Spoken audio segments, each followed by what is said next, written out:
Thank you for being an incredible supporter of the 10X podcast group, the home of the skillful art of manipulation. We're thrilled to have you as part of our growing community. If you haven't already, we'd love for you to follow us on your favorite podcast platform. Your likes and comments mean the world to us and help us reach a wider audience with our stories. Plus, with new episodes released every day, your feedback plays a vital role in shaping what we create. It truly makes a difference. Your loyalty and enthusiasm fuel our passion for crafting gripping tales, and we're so grateful for your support. Today, we're excited to present The Silent Partner, a story that promises to keep you on the edge of your seat. Let's dive into this thrilling narrative together. Chapter 1: The Proposal. The rain was relentless that evening, drumming against the windows of the upscale networking venue like impatient fingers. Daniel Harlow, nursing a watered-down whiskey, stood awkwardly near a cluster of suited professionals. He had always hated these events, the forced smiles, the veiled power plays, the suffocating small talk. But tonight he had little choice. His fledgling freelance business was floundering, and he needed clients, or investors, or honestly a miracle. "Mind if I join you?" The voice was smooth, tinged with a confidence that immediately turned heads. Daniel glanced up to see a striking woman, her dark hair swept into a loose chignon, her tailored navy suit exuding understated elegance. She held a glass of red wine in one hand and an air of authority in the other. Sure," Daniel stammered, gesturing to the empty chair next to him. "I'm Lila Marston," she said, extending a hand. Her grip was firm, her gaze steady. "Daniel Harlow," he replied, trying to sound self-assured. "Freelancer, right? Graphic design and branding?" she asked, a faint smile playing on her lips. Daniel blinked, caught off guard. "How did you—" "Your name tag," she said, pointing to the small sticker on his chest. "And your hands. Ink stains under your nails suggest you still sketch by hand. Admirable, but rare these days." Daniel felt a mix of flattery and unease. "You're observant. It's a habit. Comes in handy in my line of work," Lila said, sipping her wine. "And what line of work is that?" "Opportunities," she said cryptically. "Finding them, shaping them, making them thrive." Daniel raised an eyebrow. "That's vague." She laughed, a low musical sound that drew glances from nearby tables. "Fair enough. I run a consultancy. My job is to connect the right people and ideas, then watch the magic happen. And you, Daniel, might just be the right person for an idea I've been toying with." Daniel leaned forward. His curiosity piqued despite himself. "I'm listening." Lila set her glass down and folded her hands. "Picture this. A boutique agency that doesn't just offer branding but creates identities. A place where businesses, no matter how small, can find their voice and their story. We'd combine your artistic talent with my network and strategy. Together, we could build something exceptional." Daniel hesitated. Sounded too good to be true. "Why me? There are plenty of designers out there." "Because you're different," Lila said simply. "Your work has soul. It's not just about aesthetics. It tells a story. I saw some of your designs for the Oak Ridge Cafe rebrand. Simple yet powerful. That's rare, Daniel." He felt a flicker of pride but quickly tamped it down.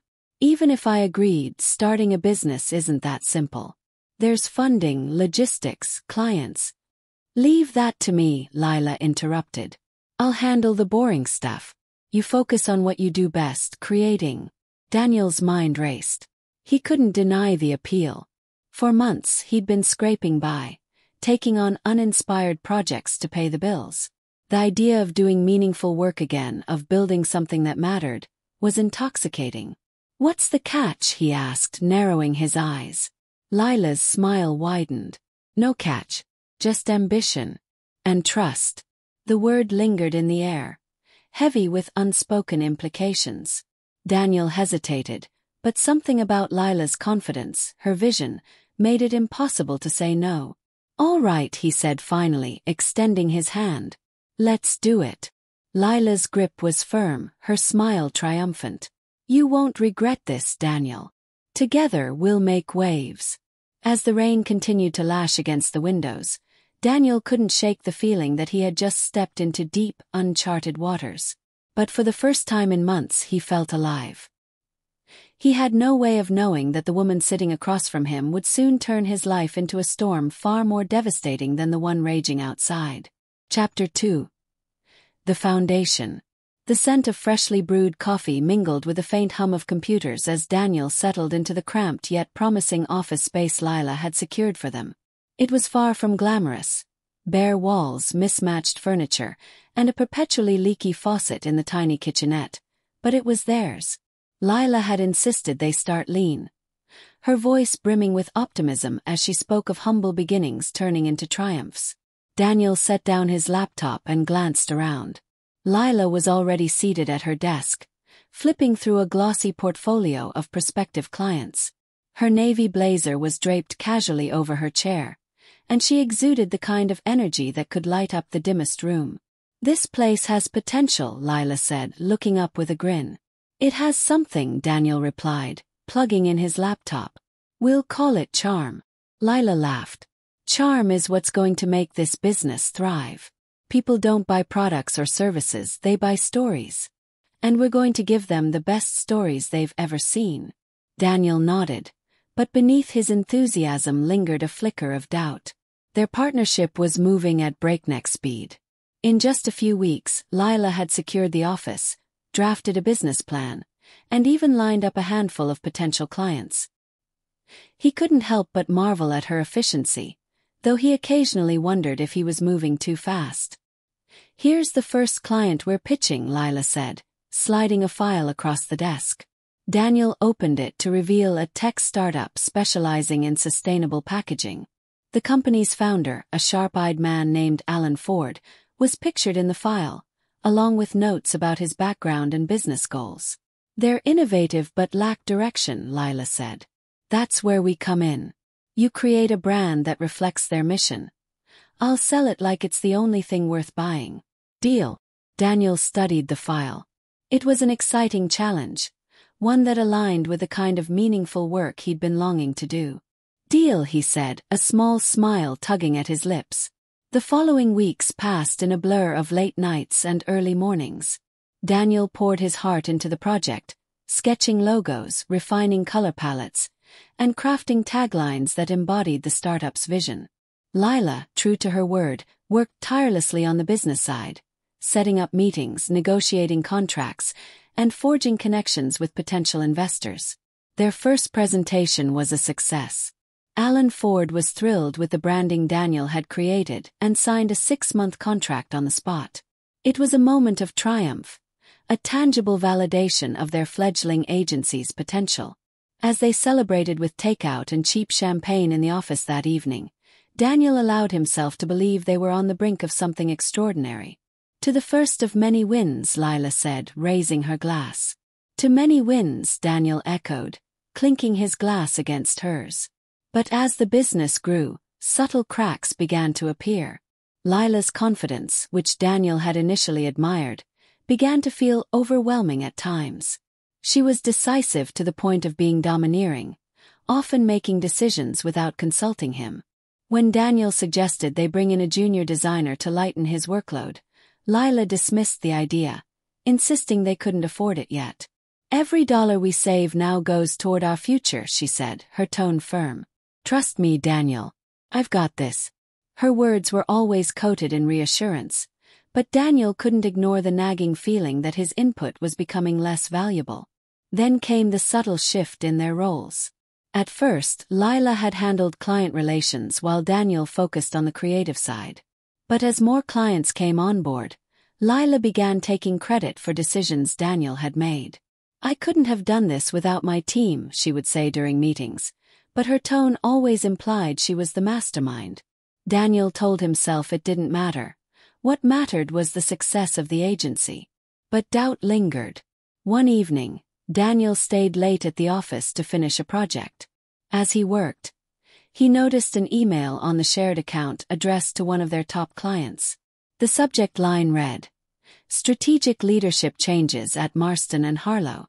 Curious, he clicked on the email. What he read sent a chill down his spine. The message, written by Lila, introduced herself as the agency's sole decision-maker, subtly downplaying Daniel's role. The wording was careful, almost innocuous, but it was clear. Lila was positioning herself as the face of the company. Daniel sat back in his chair, staring at the screen. Was he overreacting? Or was Lila deliberately edging him out of the business they had built together? As he shut down his laptop that night, the office suddenly felt colder. For the first time since they started, Daniel wondered if he had made a mistake. He dismissed the thought quickly. Lila had been right about so many things, about the business, about their potential. Surely this was just a misunderstanding. But deep down, a small voice whispered a warning he couldn't quite ignore. Chapter 3. A Shift in Power. The hum of progress buzzed through the air as Marston and Harlow gained traction. What had begun as a modest venture was now attracting bigger clients, larger contracts, and growing recognition. For Daniel, the satisfaction of seeing his designs and ideas come to life was gratifying. But the dynamics between him and Lila had begun to feel uncomfortably one-sided. Lila had a natural talent for commanding a room. Whether they were pitching to potential clients or strategizing with existing ones, her presence was magnetic. Daniel admired her charisma, but he couldn't shake the feeling that his contributions were slowly being eclipsed. She now introduced herself as the visionary founder of the agency, often relegating Daniel to our creative genius behind the scenes. The change was gradual but unmistakable. It began with small things. Emails signed only with her name, decisions made without consulting him. When Daniel brought up these concerns, Lila brushed them aside with a laugh. "Daniel, you're worrying over nothing. I'm just playing the game. Clients need to feel secure, and sometimes that means showing them a strong leader. That doesn't change the fact that this is our company." But it felt different. The shared dream they had nurtured now seemed like it was being molded into something that fit Lila's singular vision. One morning, Lila called an impromptu meeting. The staff, now a small but dedicated team of 6, gathered in the office's newly renovated conference room. Lila stood at the head of the table, projecting an air of command. "Good news, everyone," she began, her smile dazzling. "We've just secured our biggest client yet, Crestvale Technologies. They're rolling out a global sustainability initiative, and we're their agency of choice." Excited murmurs spread around the room. Daniel couldn't help but feel proud, knowing his branding proposal had played a significant role in landing the deal. "This is a turning point for us," Lila continued. "But it also means we need to restructure a bit to meet their expectations. I'll be overseeing all high-level decisions moving forward. Daniel will continue focusing on creative direction, ensuring the designs meet our standards." Her words were met with nods of approval from the team. But to Daniel they landed like a slap. He forced a smile, though his stomach churned with unease. Later that day, Daniel cornered Lila in her office. "What was that about?" he asked, trying to keep his voice steady. "What do you mean?" Lila replied, not looking up from her laptop. "The restructuring. You didn't mention it to me beforehand." She sighed and leaned back in her chair. "Daniel, you know how demanding Crestvale is going to be. They need a clear point of contact, someone who can handle the business side without distractions. That's my role." "And my role?" he asked, his frustration bubbling to the surface. "Am I just the guy who churns out designs now?" Her gaze softened, but her tone remained firm. "You're more than that, and you know it. But we have to play to our strengths. This isn't personal, it's strategic. Trust me, this is the best way forward." Her words, though logical on the surface, left Daniel feeling diminished.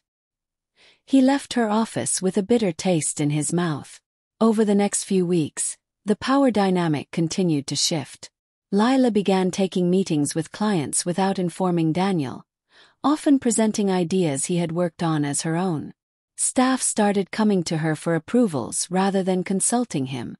Even their company's website, once a collaborative effort, now prominently featured Lila's image and a tagline she had coined, "Where vision meets execution." Daniel tried to convince himself it didn't matter who got the credit as long as the business thrived. But the growing distance between him and Lila was undeniable. One evening, as he worked late to finalize a campaign, Daniel overheard a phone call in Lila's office. Her voice was low, but her words were unmistakable. "Yes, I'm the sole decision-maker here." "Daniel." "Oh, he's great, very talented, but he's not involved in the bigger picture. I handle all the strategic planning." Daniel froze. The implication was clear. Lila was presenting herself as the sole force behind Marston and Harlow's success. His hands trembled as he stared at the mock-up on his screen. His passion for the project tainted by a growing sense of betrayal. The breaking point came during a meeting with Crestvale Technologies. Daniel had worked tirelessly on a presentation that highlighted their innovative branding strategy, but as the meeting unfolded, it became clear that Lila had no intention of letting him speak. She steered the conversation, taking credit for ideas Daniel had meticulously developed. When the meeting ended and the clients left, Daniel confronted her in the hallway. "What the hell was that?" he demanded, his voice low but charged with anger. "Excuse me," Lila replied, arching an eyebrow. "You took credit for my work again. You didn't even let me speak." Lila crossed her arms. "Daniel, this isn't about egos. It's about what's best for the company. Crestvale needs confidence, and I provide that. If they see us bickering or unsure of our roles, we lose credibility." "Bickering?" Daniel scoffed. "I'm not bickering, Lila. I'm standing up for myself. This was supposed to be a partnership." "It is a partnership," she said, her tone icy. "But partnerships evolve. If you can't handle that, maybe you're not cut out for this." The words cut deeper than Daniel expected. He stared at her, searching for some trace of the woman who had once seemed like his greatest ally. But all he saw was a stranger, calculated, unyielding, and in control. As he walked away, he realized that the foundation they had built together was no longer solid ground. It was shifting, tilting, and threatening to crumble beneath his feet. And Lila Marston stood firmly at the helm. Chapter 4: The Divide. Daniel sat in his apartment, staring blankly at the branding sketches spread across his dining table. The work that once brought him joy now felt like a hollow obligation. Lila's voice echoed in his mind. Partnerships evolve. He couldn't shake the bitterness in her tone or the weight of her words. The company he had helped build no longer felt like his. The next day at the office, the atmosphere was charged. Lila was in her element, charming a room full of prospective clients during a strategy session. Daniel lingered by the coffee machine, listening as she unveiled plans for the agency's expansion. "As we grow," Lila said, her voice smooth and confident, "we're redefining what it means to be a boutique agency. We're not just offering services. We're shaping industries." Her words were met with nods of approval and murmurs of agreement. Daniel clenched his jaw. The ideas she was presenting were ones they had brainstormed together late into the night. Yet there was no mention of his name, no acknowledgement of his contribution. Later, when the clients left, Daniel approached Lila in her office. "Lila, can we talk?" he asked, his tone cautious. "Of course," she said, looking up from her laptop. "What's on your mind?" "It's about the direction we're heading. I feel like I'm being sidelined. You're making decisions without consulting me, presenting my work as your own. This isn't the partnership we agreed on." Lila sighed and leaned back in her chair, crossing her arms. "Daniel, we've had this conversation before. I'm not sidelining you.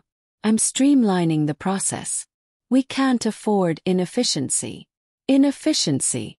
Daniel echoed, his frustration bubbling to the surface. "I'm your business partner, not some junior designer. I deserve a voice in these decisions." "You do," Lila replied, her tone even but firm. "But you also need to trust me to lead. Someone has to take charge, and I'm better suited for that role. You're brilliant at what you do, Daniel, but leadership, real leadership, isn't your strength." The words hit him like a punch to the gut. "So what am I, Lila?" Just a tool you use to make yourself look good. That's not fair, she said, her expression softening. I value you, Daniel. But if you're going to keep questioning everything I do, this isn't going to work. Daniel stared at her, searching for a trace of the woman who had convinced him to start this business. But she was gone, replaced by someone who saw him as expendable. The divide between them grew in the following weeks. Lila's unilateral decisions became more frequent, and her control over the company tightened. Staff meetings were no longer collaborative. They were performances, with Lila commanding the stage while Daniel sat in silence. Clients began to see Lila as the sole face of the agency, a perception she subtly encouraged. Daniel found solace in his work, pouring his frustration into his designs. But even that wasn't enough to quell the growing resentment. He started noticing discrepancies in their finances, expenses approved without his knowledge, invoices that didn't add up. When he confronted Lila, she dismissed his concerns with a wave of her hand. Daniel, I'm handling the finances, she said. You don't need to worry about it. But I do worry, he said. This is our company, Lila. I have a right to know what's going on. Her smile was thin and condescending. You need to focus on the creative side. Leave the rest to me. It was a pattern Daniel had come to recognize. Lila dismissing his concerns, reframing the conversation to make him doubt himself. But this time he couldn't shake the feeling that something was seriously wrong. One evening, Daniel stayed late at the office, determined to get answers. He logged into the company's shared financial system and began sifting through the records. What he found made his blood run cold. There were payments to vendors he didn't recognize, large sums withdrawn without explanation, and personal expenses filed as business costs. Lila had been siphoning money from the company, using their profits to fund her lifestyle and private ventures. His hands trembled as he printed the evidence. This wasn't just a betrayal, it was theft. And it confirmed his worst fears. Lila wasn't just edging him out of the business. She was dismantling their partnership from the inside out. The next morning, Daniel confronted her. Lila, I need to talk to you. Now, he said, his voice tight with anger. Lila glanced up from her desk, her expression calm. What's wrong? He dropped the stack of papers on her desk. Care to explain? She picked up the papers, flipping through them with a practiced air of indifference. These are standard transactions, Daniel. Nothing unusual. Don't lie to me, he snapped. You've been using company funds for personal expenses. I trusted you, and this is how you repay me. Lila's expression hardened. Watch your tone, Daniel. You're making baseless accusations. Baseless, he said, his voice rising. I have the proof right here. She stood, her calm facade slipping. Do you even hear yourself? You're blowing this out of proportion. Everything I've done has been for the company. For the company, he said, laughing bitterly. You've been bleeding it dry, Lila. You've been using me. For a moment, neither of them spoke. The tension in the room was suffocating. Finally, Lila broke the silence. If you can't handle the way I run things, maybe you should leave. Daniel stared at her, stunned. Leave. This is my company too. Not anymore, she said, her voice cold. I've already spoken to the lawyers. I own the majority share. If you're not willing to fall in line, then yes, Daniel, you should leave. It was a moment of clarity for Daniel. A brutal, devastating clarity. Lila had been playing the long game all along, and he had been nothing more than a pawn. As he walked out of her office, his mind raced. He wasn't going to let her win, not without a fight. But for now he needed a plan. And he needed to be smarter than Lila Marston. Because this wasn't just business anymore. This was war. Chapter 5. The Betrayal. The air in the office was thick with tension. Daniel moved through the space like a ghost, going through the motions of his work while his mind raced with plans. Lila's betrayal had shattered the fragile trust between them, and now every interaction felt like a carefully choreographed dance around an inevitable explosion. The weight of the evidence he had uncovered was a constant presence in his mind. Payments to mysterious vendors, personal expenses buried in company accounts, and her blatant manipulation of their partnership. Each piece was a reminder of how deeply she had deceived him. But what cut the deepest was her threat to push him out of the company they had built together. A week after their confrontation, Lila called for an all-hands meeting. The team gathered in the conference room, their expressions a mixture of curiosity and unease. Daniel sat near the back, his arms crossed, watching Lila with a wariness that hadn't been there before. "Thank you all for coming," Lila began, her tone warm and confident. "I have some exciting updates to share. Marston and Harlow is entering a new phase of growth, and with that comes the need for some restructuring." Daniel's stomach churned. "As we move forward," she continued, "I'll be taking on a more centralized leadership role to ensure consistency in our vision. Daniel will continue to focus on creative direction, but I'll be handling all high-level decisions and client interactions." The announcement was met with polite applause, but Daniel could feel the subtle shift in the room. His role was being publicly diminished, his authority quietly stripped away. When the meeting ended, he cornered Lila in the hallway. "What the hell was that?" he demanded, keeping his voice low but firm. "What was what?" she asked, her expression innocent. "That announcement. You didn't even tell me you were planning this." "Daniel," she said, her tone exasperated, "we've been over this. Someone needs to lead, and it's clear I'm better suited for that role. You're incredible at what you do, but this is about what's best for the company." Her words were like acid, burning away the last shred of trust he had left. "You mean what's best for you?" Lila's eyes narrowed. "Careful, Daniel. You're treading on thin ice." Determined not to be blindsided again, Daniel began his own investigation into Lila's activities. Late at night, after everyone had left the office, he pored over company records, emails, and contracts. What he found was worse than he had imagined. Lila hadn't just been funneling money into personal accounts, she had also been setting up a separate business under her name, using their agency's resources to build a foundation for her next venture. It was a backup plan, a way to cut ties with Marston and Harlow once she had milked it for all it was worth. Daniel stared at the evidence, his heart pounding. He had to act, but he couldn't afford to make a mistake. Lila was cunning, always one step ahead. If he confronted her again without a solid plan, she would twist the situation to her advantage. The breaking point came during a meeting with one of their biggest clients, Crestvale Technologies. The room was filled with executives, all eager to hear the progress on their campaign. Daniel had worked tirelessly on the presentation, perfecting every detail. But as Lila stood at the front of the room, walking through the slides, it became clear she had no intention of letting him speak. "This campaign," she said, gesturing to the screen, "is a reflection of Marston and Harlow's commitment to innovation. It's been my vision from the start to create something that aligns with Crestvale's goals." Daniel clenched his fists under the table, the words hitting him like a blow. "My vision." She had taken his work, his ideas, and claimed them as her own.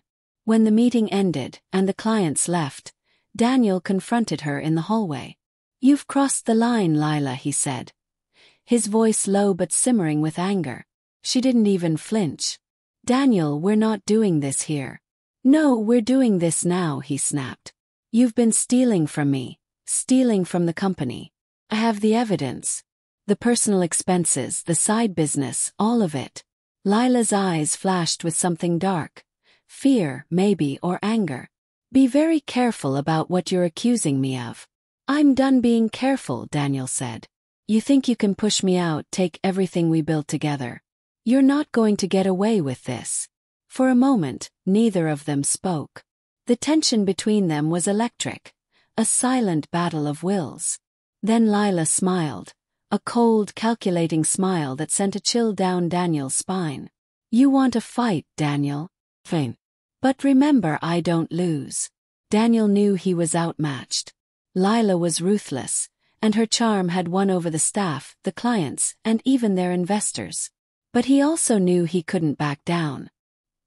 He spent the next few days gathering his evidence, consulting with a lawyer, and preparing for the battle ahead. He knew exposing Lila wouldn't be easy. She would fight tooth and nail to protect her empire. But for the first time he felt a glimmer of hope. Lila Marston had underestimated him. And Daniel Harlow wasn't going down without a fight. As he walked out of the office that evening, clutching a folder of incriminating documents, he felt a strange mix of fear and determination. This wasn't just about the business anymore. It was about justice. And he was ready to see it through to the end. Chapter 6. The Downfall. The crisp morning air did little to calm Daniel's nerves as he stood outside the sleek glass office building that had once symbolized his dreams. Now it felt more like a battleground. In his hand, he clutched the folder of incriminating documents, a lifeline and a weapon. Today would determine whether he could salvage his career or lose everything to Lila's cunning schemes. Inside, the office buzzed with its usual energy, but Daniel noticed subtle changes. Staff members whispered in corners, stealing glances at him. Lila's charm had woven a narrative that painted her as the visionary leader and him as the volatile, expendable partner. The divide was palpable. Daniel approached his desk, ignoring the stares. He had scheduled a meeting with their top clients and key stakeholders, framing it as a critical update on the company's future. Lila, unaware of his intentions, had given her approval, likely confident in her control over the narrative. As the meeting began, Daniel sat at the head of the table, a spot Lila usually occupied. She entered the room moments later, her expression sharp as she surveyed the setup. Her confident smile returned quickly as she took the seat beside him, radiating calm authority. "Thank you all for coming," Daniel began, his voice steady but firm. "This meeting is to address some pressing concerns about the direction of Marston and Harlow." Lila raised an eyebrow but said nothing, allowing him to speak. "For months," Daniel continued, "I've dedicated myself to this company. I've trusted my partner, Lila Marston, to share that dedication. But trust, as it turns out, has its limits." A ripple of unease passed through the room. Lila's smile faltered, her eyes narrowing as she gauged his intent. "What are you implying, Daniel?" she asked, her voice calm but edged with warning. "I'm not implying anything," he said, opening the folder and distributing copies of the documents he had prepared. "These financial records speak for themselves. Personal expenses filed under company accounts, unauthorized payments to non-existent vendors, and perhaps most damning, the creation of a separate entity under Lila's name, using our resources." Gasps filled the room as the attendees scanned the documents. Lila's composure cracked for a fraction of a second before she regained control. "This is absurd," she said, laughing lightly. "Daniel, you're clearly confused. These records are being misinterpreted." "Am I?" Daniel countered, his voice rising. "Because I've had these reviewed by a lawyer and an accountant. The evidence is clear. You've been using this company, our company, for your own gain." The room fell silent. Lila's gaze hardened as she leaned forward, her tone dripping with feigned concern. "Daniel, I understand you're under a lot of stress. But these baseless accusations are damaging, not just to me, but to everyone in this room." Daniel met her stare, unwavering. "The only damage here is the one you've caused, Lila. You've manipulated me, our staff, and our clients. You've lied, stolen, and betrayed the very principles we built this company on." The tension in the room was suffocating. Lila looked around, gauging the reactions of their clients and investors. Her charm, once her greatest weapon, now seemed to falter under the weight of Daniel's accusations. "If you believe there's been a misunderstanding," she said, her voice tight, "we can resolve this privately. There's no need to create a spectacle." "This isn't a misunderstanding," Daniel replied, standing. "This is accountability. And it's long overdue." He turned to the room. "I've given everything to this company. I believed in its mission, in its potential. And I believed in Lila. But she's shown her true colors. Now, it's up to all of you to decide what kind of leadership you want for the future. After the meeting, chaos erupted. Clients demanded answers, staff whispered in hushed tones, and Lila disappeared into her office, slamming the door behind her. Daniel stayed calm, answering questions and providing copies of his evidence. He knew this was only the beginning, but for the first time in months, he felt a sense of control. Later that evening, as he prepared to leave the office, Lila appeared in the doorway. Her expression was a mixture of anger and desperation. "You think you've won," she said, her voice low. "But you have no idea what you've started." "I didn't start this, Lila," Daniel replied, meeting her glare. "You did. And now it's over." She laughed bitterly. "You're naive if you think this will end here. I don't lose, Daniel. Not to you, not to anyone." "Then we'll see," he said, walking past her. "Because I'm not backing down." The battle was far from over, but as Daniel stepped into the cool night air, he felt something he hadn't in a long time: hope. Lila had underestimated him, and now she was facing the consequences of her ambition and deceit. The game had changed, and Daniel was ready to play. Chapter 7: The Counterplay. The office was quieter than usual in the days following the explosive meeting. The once bustling energy of Marston and Harlow had been replaced with an uneasy stillness, as if the company itself was holding its breath. Daniel felt the weight of every glance, every whispered conversation, but he stayed focused. The groundwork for his next move was already in motion. Lila, on the other hand, had retreated behind closed doors. She held private meetings with key staff, working to undo the damage Daniel had inflicted. Her charm, though diminished, was still potent. By the week's end, she had managed to convince a handful of employees to stand by her, promising them promotions and bonuses if they stayed loyal. But Daniel wasn't idle. He had spent years perfecting the art of observation, studying people, understanding their motivations. And now, he was using that skill to dismantle Lila's control, piece by piece. One evening, Daniel met with Sasha, their head of marketing, at a nearby cafe. Sasha had always been one of Lila's staunchest supporters, but recent events had left her questioning her allegiance. "I don't know what to believe anymore," Sasha admitted, stirring her coffee absent-mindedly. "Lila's always been so commanding. But the things you showed us, the financial records, it's hard to ignore." "She's using you, Sasha," Daniel said gently. "Just like she used me. Everything she does is calculated to serve her own interests. You've seen it yourself. How she takes credit for other people's work, how she manipulates clients and staff." Sasha hesitated, her brow furrowed. "I just don't want to be caught in the middle of this." "You're not in the middle," Daniel said. "You're part of the solution. Help me set things right. The company can survive without Lila, but it won't survive her lies." After a long pause, Sasha nodded. "'Kay. I'm in." Sasha wasn't the only one.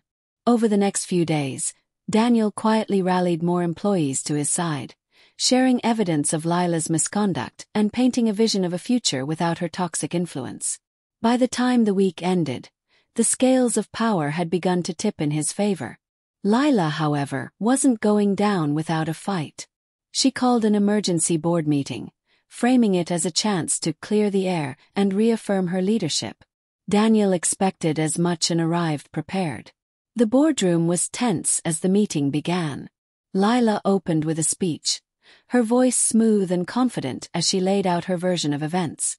She painted herself as a misunderstood leader, someone who had made tough decisions for the good of the company. "Daniel's accusations are unfounded," she said, her tone dripping with faux sincerity. "He's been under a lot of stress, and I don't hold it against him.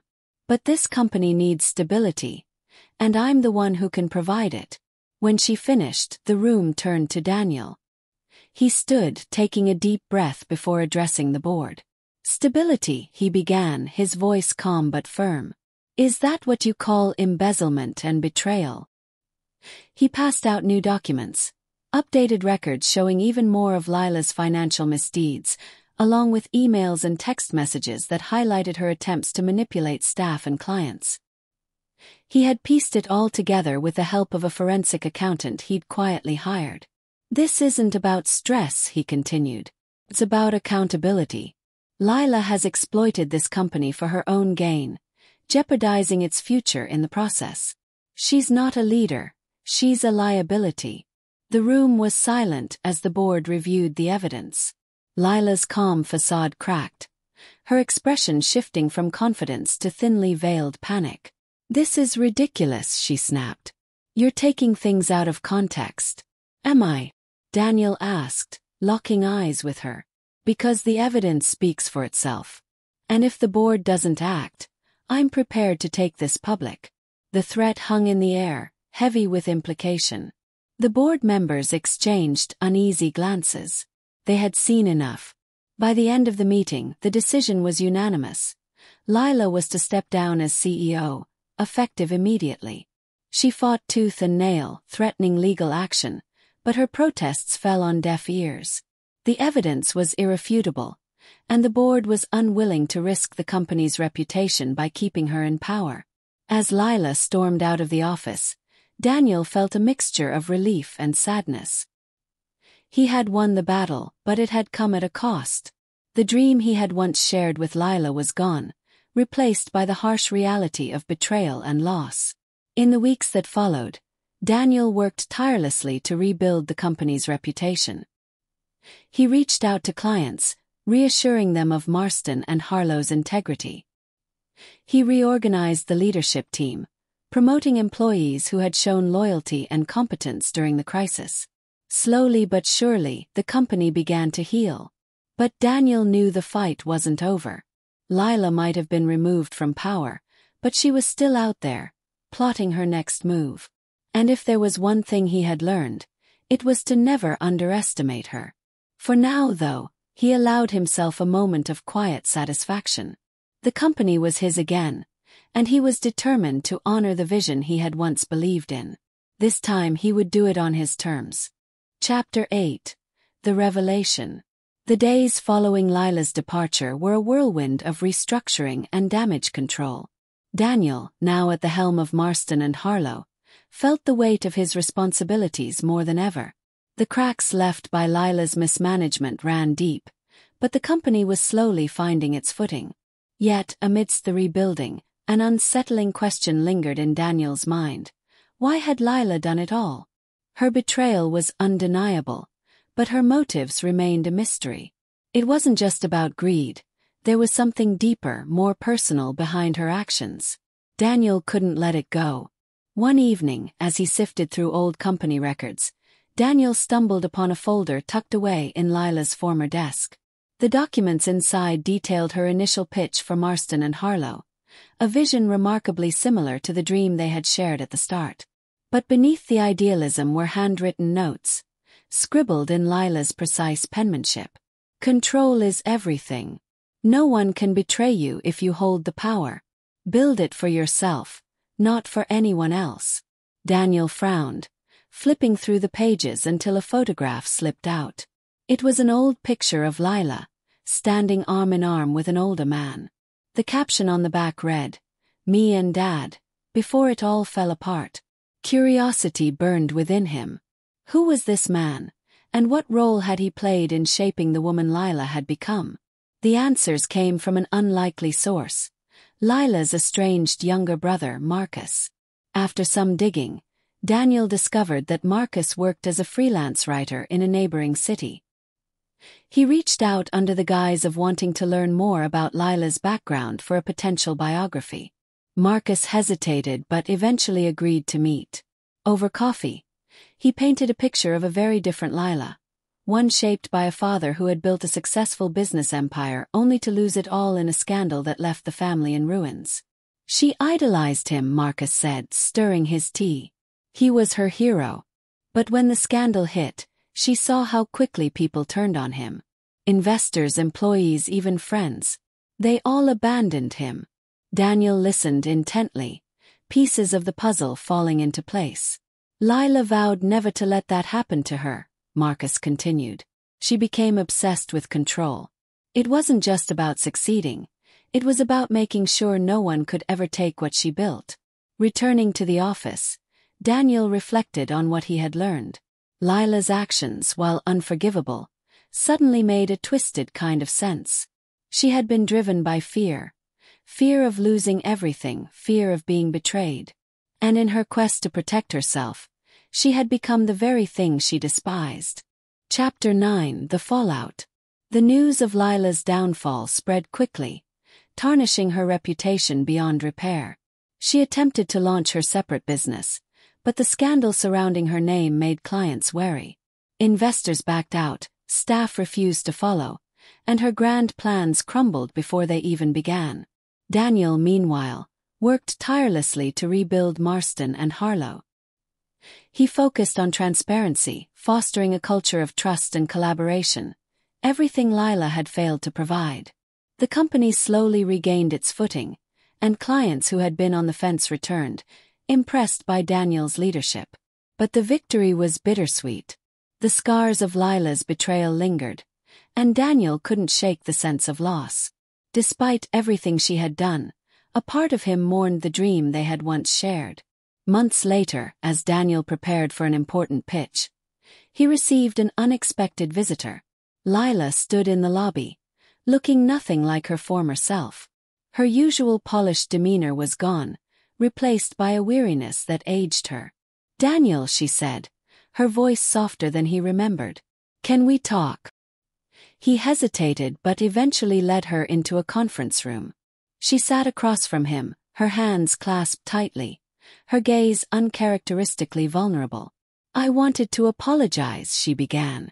"Not because I expect forgiveness. I know I don't deserve it. But because I owe you the truth." Daniel folded his arms, waiting. "I did what I did because I was afraid," she admitted. "Afraid of losing control, of being betrayed, of failing. I thought if I held all the power I could protect myself. But I was wrong. All I did was destroy the one thing I actually cared about." Her words hung in the air, heavy with regret. "You didn't just destroy the company," Daniel said.